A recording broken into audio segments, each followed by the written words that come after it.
Under the glow of dim streetlights, Camille Frost hurried through the quiet city park, her scarf clutched tightly around her neck against the cool evening air. She had always been careful, always kept her life in perfect order, until tonight. A gust of wind sent a few of her papers flying out of her satchel, scattering them across the damp grass. As she knelt to retrieve them, a pair of polished black shoes stepped into her line of vision. His features were sharp, almost regal, framed by dark, tousled hair that caught the faint glimmer of streetlights. He reached down to help her gather the papers, and she noticed the wedding band on his finger.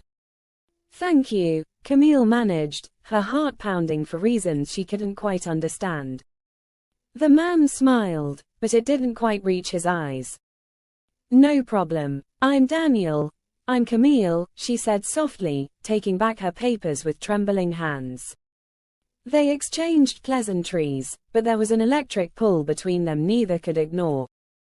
As they parted ways that night, Camille couldn't shake the feeling that meeting Daniel was no accident.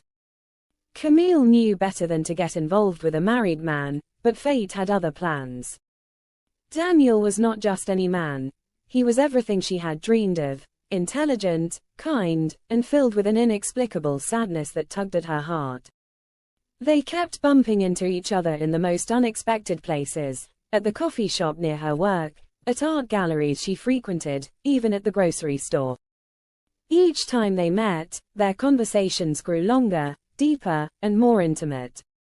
Camille soon learned that Daniel was not living a perfect married life as she had assumed. His marriage to Evelyn had been hollow for years, held together by appearances and social expectations. Yet, he stayed, trapped by his obligations and a world that demanded he hide his true feelings. Camille found herself in a dangerous situation. She had fallen in love with Daniel, but knew she could never fully have him. It was a love she would have to hide from the world, from her friends, and most of all, from herself. The deeper they fell into each other, the more Camille realized the torment of living a double life. Daniel's wife, Evelyn, was not blind. She had long sensed a distance growing between him, but she chose to ignore it. One night, Daniel came home late again.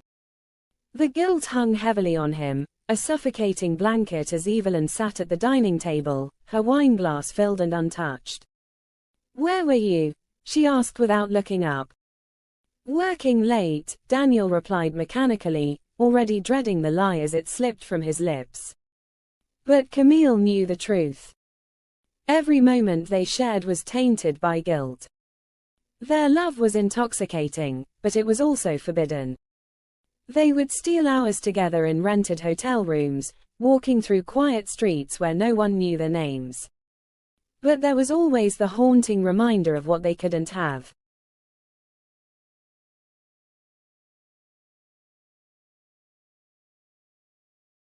But every time she told herself it was over, Daniel would appear, his voice, his touch, his love pulling her back in. She couldn't resist him, even though she knew she should.